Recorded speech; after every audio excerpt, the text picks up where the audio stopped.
Hello everyone, and welcome to the second of our video tutorials on delegated legislation. In our first video, we looked at why delegated legislation was needed and the three types of delegated legislation. Today we're going to look at control of delegated legislation. Since a huge amount of delegated legislation is passed each year by often non-elected individuals and bodies, it is vital that we are able to control this legislation and ensure that absurd, unfair, or laws that are just simply ultra vires are not being created. There are two types of control on delegated legislation that you need to know about. Firstly, we have parliamentary controls, and secondly, we have judicial controls. And we're going to start off by looking at the parliamentary controls. The first control by Parliament is the Enabling Act. So remember, the Enabling Act is sometimes called the Parent Act, and this is the Act of Parliament that has passed through Parliament, the House of Lords, the House of Commons, and the Monarch. And this sets out the boundaries within which delegated legislation can be made. So I think of the Enabling Act as being a bit like an instruction manual, because it states which ministers can make regulations, it says the types of laws that are allowed to be made, it'll tell the body whether consultation is needed before the law is made, and the Enabling Act can be repealed or withdrawn at any time, which would then mean that powers to make delegated legislation within that sphere would then be removed. Whilst this is a control, it's not a particularly effective control, because just like with a real instruction manual, it is possible that you just ignore it. Yeah, you put the instruction manual to one side and do your own thing. Or it might be the person reading the Enabling Act, perhaps they've got limited intellect and they don't really understand it. So the Enabling Act does set out a framework for creating the law, but it's not necessarily a particularly effective control. Control by Parliament is what we call an affirmative resolution. And under parliamentary control, statutory instruments can become law in two ways, either through a negative resolution or through this, an affirmative resolution. Through an affirmative resolution, a statutory instrument cannot become law unless it's approved specifically by Parliament. The procedure that takes place during affirmative resolution is that Parliament will put down an order under the Parenting Act instructing that the agendas should be discussed and members of Parliament should be able to cast a vote on the issue before it becomes law. Under this procedure, Parliament may be required to vote for the approval of the delegated legislation.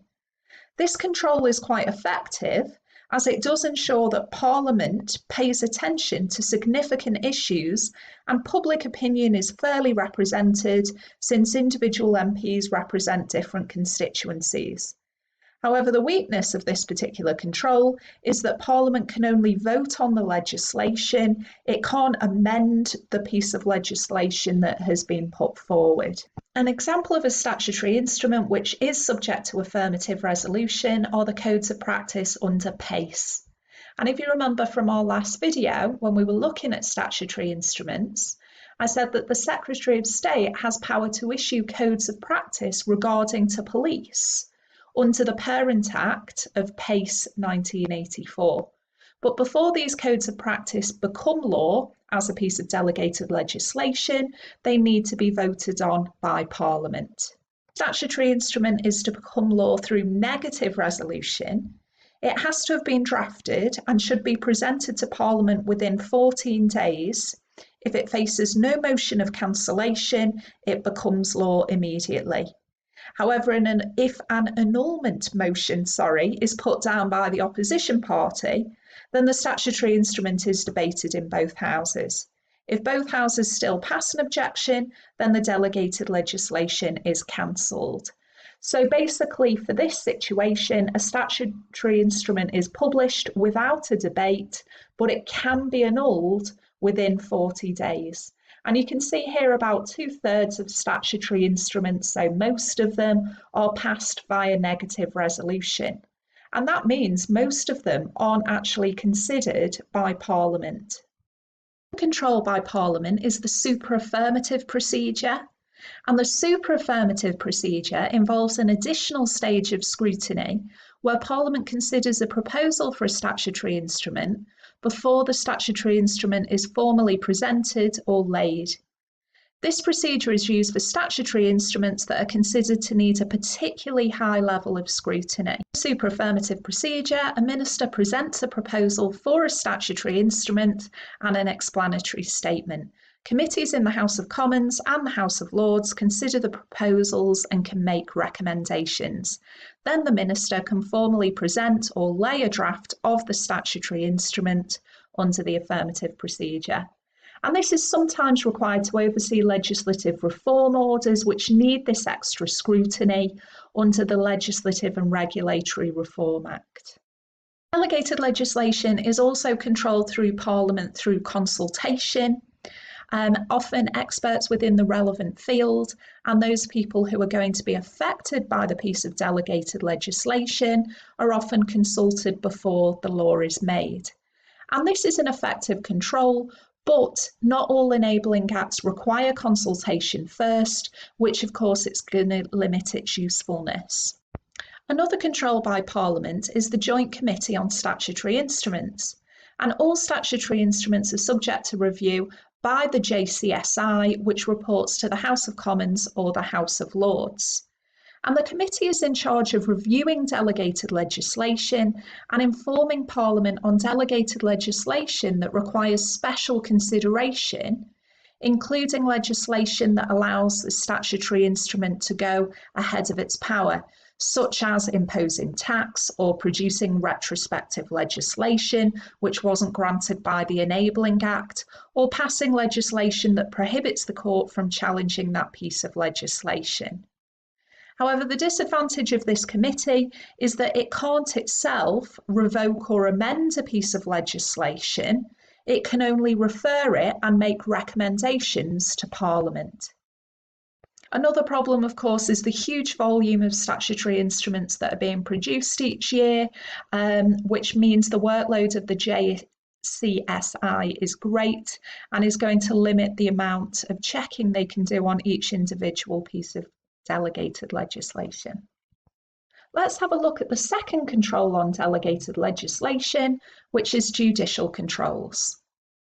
Although the validity of a statute or an Act of Parliament cannot be challenged by the court because of the doctrine of parliamentary sovereignty, delegated legislation can be challenged in the courts, and it can be challenged under judicial review, which takes place in the Queen's Bench Division of the High Court. What happens in a judicial review case is that the person making the challenge asks the judge to review the delegated legislation and decide whether it is ultra vires, which is Latin for beyond powers. So the court is reviewing whether the person who made the delegated legislation has gone beyond the powers given to them in the Enabling Act. If the judge thinks that the body has gone beyond its powers, the delegated legislation will be declared void, which means that it's without legal force, without binding effect. A lovely example to use of judicial review is a case that we looked at when we were looking at parliamentary lawmaking, massively important case, or on the application of Miller and the Prime Minister. If you recall, this case involved the Supreme Court having to review the legality of Boris Johnson's order in council, which prorogued Parliament for 5 weeks. So if you recall, what happened was our Prime Minister, Boris Johnson, used an order in council. Now that's a type of delegated legislation, and he was using this because he wanted to suspend Parliament, presumably so that Parliament couldn't scrutinise the law that he wanted to introduce, our Brexit deal. Now Miller decided to challenge his order in council. Miller was saying that this order in council, this piece of delegated legislation, is ultra vires. And it went to the Supreme Court, and if you remember, we had Queen Bee, Brenda Hale, on the case. And the unanimous decision of the Supreme Court was that the Prime Minister had gone beyond his powers, and the order was unlawful and therefore null and void. And that meant that Parliament was able to return to business the next day. And if you watch the full judgment of Brenda Hale, I have got a link to her judgment in this PowerPoint. If you watch the judgment, she talks about the Order in Council, and she says, quote, "It was as if he came in with a blank piece of paper. Parliament has not been prorogued." And what she was meaning about coming in with a blank piece of paper was that if a body is ultra vires, if they have gone beyond their power, then it's void. So she was saying his Order in Council was blank, it was meaningless, it's void. So this is a lovely example to use of a judicial review case. You can see here that if you go into my PowerPoint, I have given you a link to the full judgment of the court because it's a really important case. It's a really good one to watch. And there's Queen Bee in the middle there. There are some different types of ultra vires that you need to be aware of. So the first one is procedural ultra vires. And this is where the person making the delegated legislation didn't follow the correct procedure from the Enabling Act. So if we look at Aylesbury mushrooms, this case involved an Enabling Act which said that interested parties needed to be consulted before making the law. And it happened to be about mushroom growers, and mushroom growers were supposed to be consulted on this piece of delegated legislation, and they were not. And that delegated legislation was therefore held to be void because it was procedurally ultra vires. They had gone beyond their power by not following the correct procedure. Type of ultra vires is substantive ultra vires, and that's illustrated in the Customs and Excise case, where Customs and Excise Commissioners tried to impose their own tax. But this went beyond power given to them by Parliament, and delegated legislation will be void for substantive ultra vires if it goes beyond what Parliament has intended. And the final type of ultra vires is unreasonable ultra vires, and this is illustrated by Strickland and Hayes.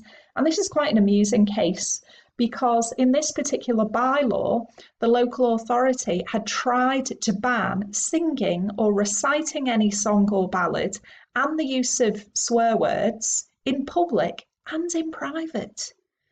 And it was held here that there was no power to make this unreasonable regulation. That was ultra vires. Part of the topic for delegated legislation requires you to look at the advantages and the disadvantages. We've already mentioned in our first video tutorial the key advantages of delegated legislation are that it's very, very flexible and it saves busy Parliament a huge amount of time. It involves experts and we can use local knowledge, which is important. But there are disadvantages of delegated legislation as well, and we've looked at the controls today, and even though there seem to be a lot of controls, when you look closely at them, there are a lack of controls that are effective really. Most statutory instruments being passed by negative resolutions, so Parliament isn't looking at most of them at all. Delegated legislation is undemocratic because it's made by unelected individuals and bodies, and a Constitution Committee has described the escalating use of delegated legislation as, quote, constitutionally objectionable. That's a really good quote to get into the exam. There's also the problem of subdelegation, where one body is given power to make the law, but they end up getting their husband or their neighbour or their friend to do it. They're passing it further and further down the chain, and it further distances it from the democratic process. And finally, the volume of delegated legislation. There's so much of it, it's very difficult for it to be controlled. So I'll end with this summary sheet here. Remember the different types of delegated legislation that we looked at in video 1. And in video 2 today, we've looked at the 2 key controls on delegated legislation, and make sure you also know the advantages and the disadvantages of it.